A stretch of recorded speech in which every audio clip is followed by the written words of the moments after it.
Voilà donc le printemps des coups d'État dans l'espace CEDEAO.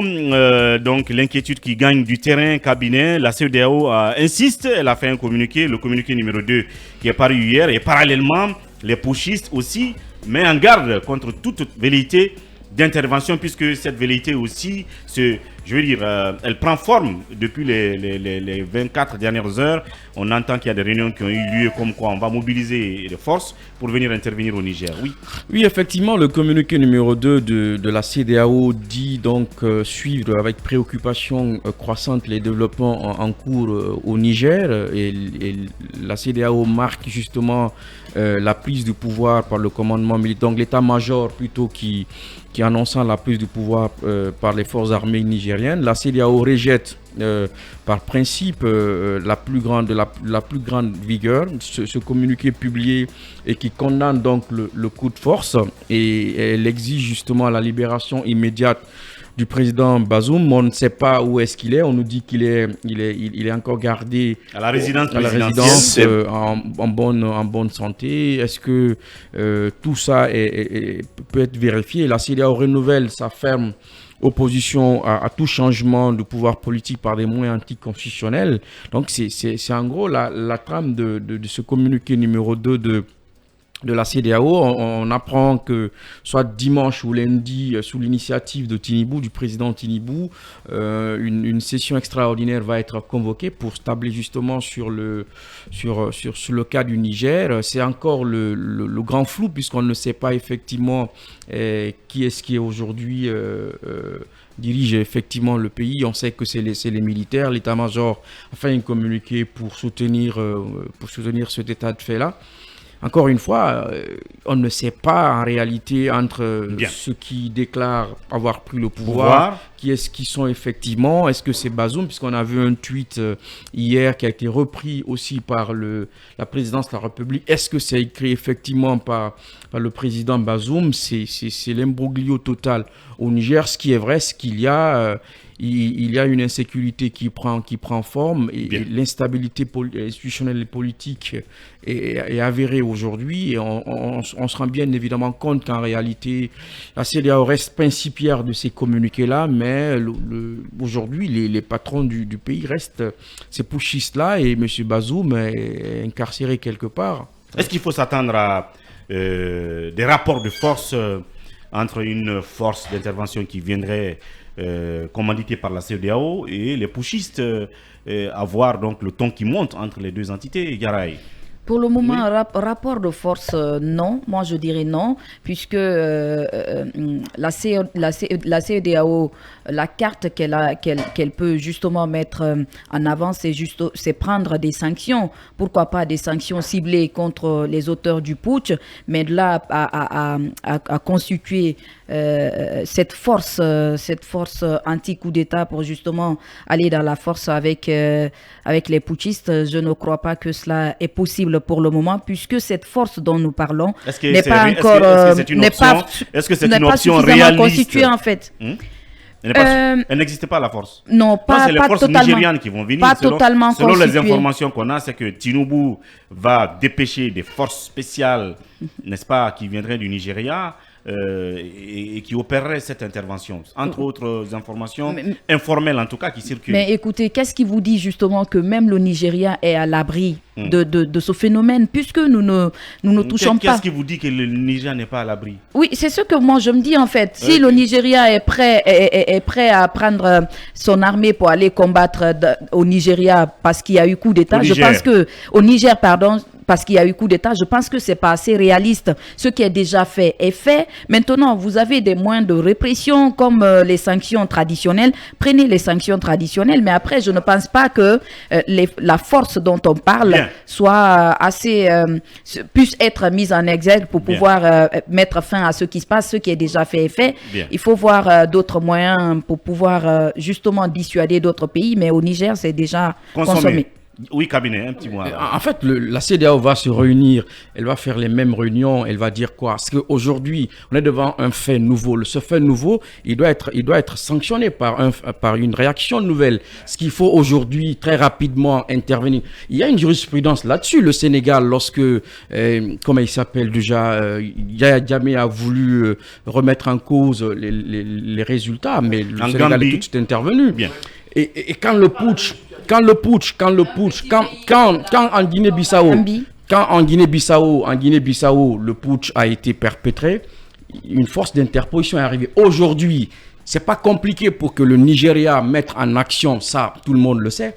C'est une force opérationnelle. Elle peut intervenir au Niger. Puisqu'il y a un imbroglio total, on ne sait pas qui est qui là-bas. Il faut intervenir pour faire partir. Sinon, si on fait ces réunions-là, ça ne sert à rien. Bien. Et il faut éviter cela. Merci. Et je pense qu'il faut intervenir. Merci, cabinet. Là, c'est encourager le bain de sang, puisque dans le pays, il y a même des pros coups d'État. On connaît la méthodologie, ils sont instrumentalisés, mais écoutez, en tout état de cause, il y a quand même une partie de la population qui a accédé à ce coup d'État. Oui, c'est quoi en une minute? Oui, en une minute, Ouri, ce coup d'État est consommé. Bazoum a été déposé. La CEDEAO doit changer de stratégie, de discours et de direction par rapport vraiment à ce qui s'est passé là-bas. Aujourd'hui, ce qu'il y a lieu de faire, c'est d'abord prendre des sanctions ciblées, comme Diarra Girassi l'a dit, contre certains acteurs qui ont contribué à ce que ce coup d'État ait lieu. Et deuxièmement, parler directement avec les pushistes sur un plan de retour à l'ordre constitutionnel. Je ne crois pas que la possibilité... Non, attendez, s'il te plaît. C'est comme ça, attendez, s'il vous plaît. Attendez, s'il vous plaît. On est à 4 coups d'État en moins de 2 ans. L'idée d'une intervention militaire est suicidaire.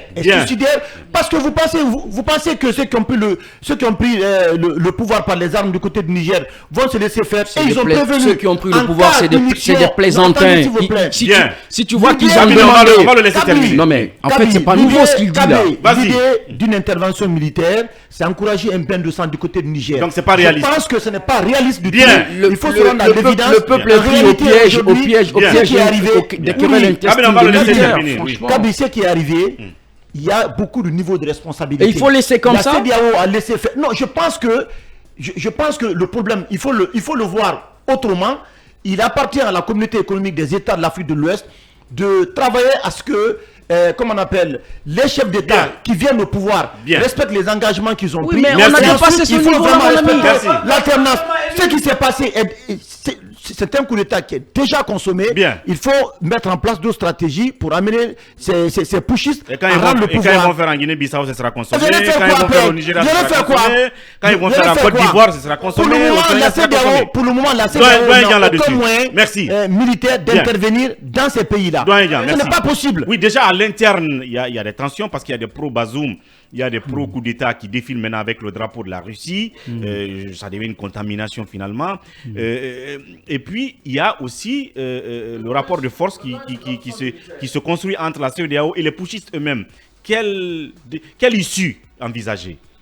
Aujourd'hui, selon les informations qu'on reçoit de certaines chancelleries, même occidentales, le putsch ne serait pas tout à fait consommé et il n'est pas exclu que la CEDEAO puisse intervenir parce que là, si on laisse passer, militairement, bien sûr, c'est possible, c'est faisable parce que, voilà, c'est possible, c'est faisable. Je crois que cela pourrait, comment dirais-je, un peu stopper ce chapelet de coup d'État qui est en cours. Tu n'as pas l'habitude des incursions. Puisque aujourd'hui, on n'est plus à l'ère où la France était le gendarme de l'Afrique avec ce qu'on appelait, comment dirais-je, la diplomatie du béret rouge, parce qu'à l'époque, dès qu'on arrêtait un président, Jacques Foccart faisait parachuter des commandos pour te remettre à ta place. On appelait ça la diplomatie du béret rouge. Aujourd'hui, maintenant, au Gabon, avec un peu partout, avec comment dire, Léomba en 64. Il suffisait, Jacques Foccart disait au président africain, même à minuit, si vous avez des inquiétudes, touchez l'ambassade on vous remet là. Bien. Donc tout ça, c'est révolu aujourd'hui, mais il faut que la CEDEAO aussi puisse élever le ton parce que, comment dirais-je, chasser De Gaulle pour se vautrer dans les bras de Staline, Bien. c'est quand même incroyable. C'est du même au pareil. Les gens manquent d'informations. Donc, chasser De Gaulle, je reviens sur vos termes, chasser De Gaulle pour se vautrer dans ou les se bras jeter dans les bras de Staline. C'est grave parce que là, les gens, est-ce qu'ils connaissent Wagner? Bien. Est-ce qu'ils savent l'idéologie qu'il y a derrière Wagner?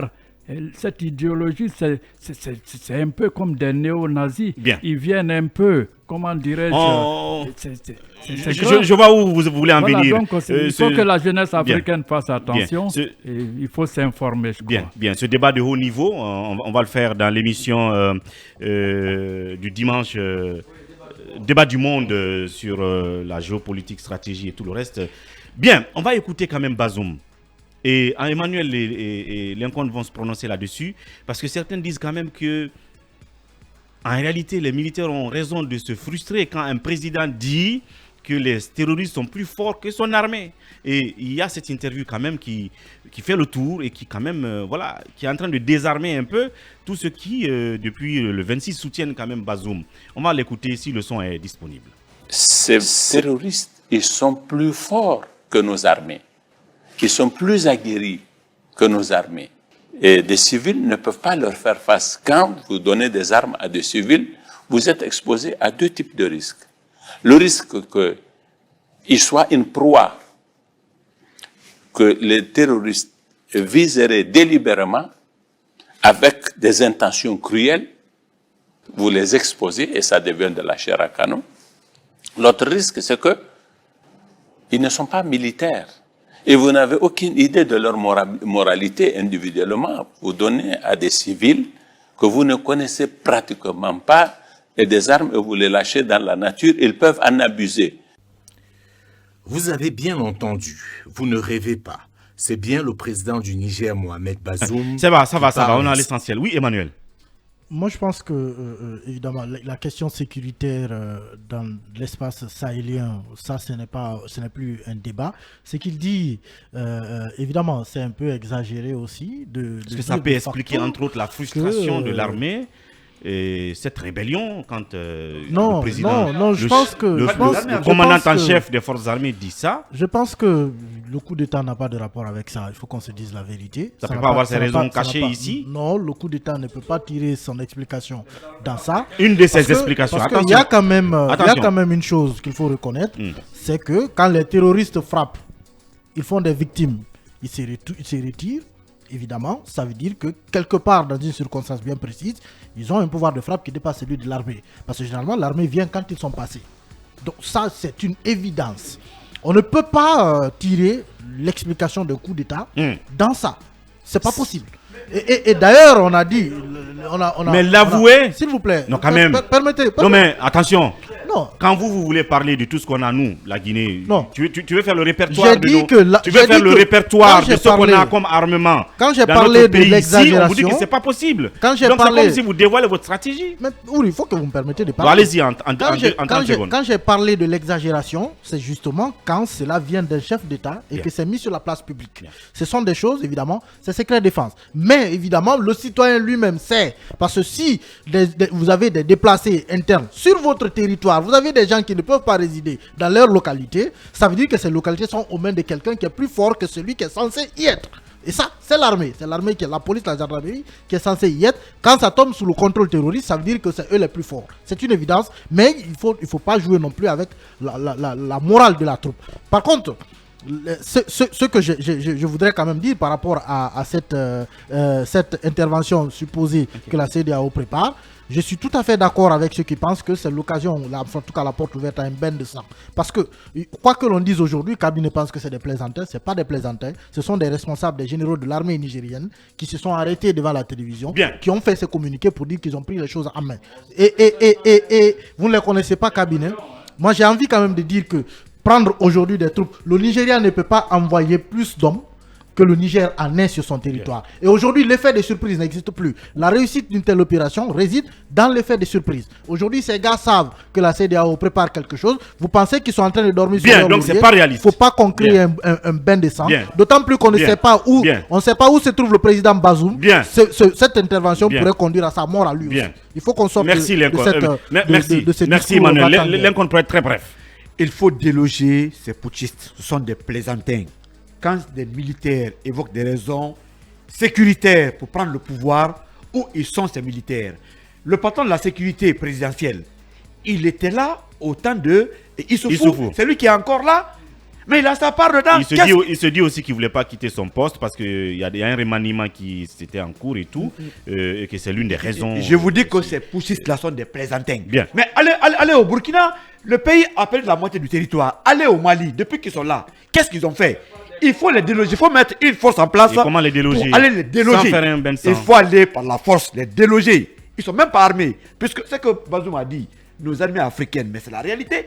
Il n'a pas dit armée nigérienne. Mais au Mali, nous c'était de la présidence de la France.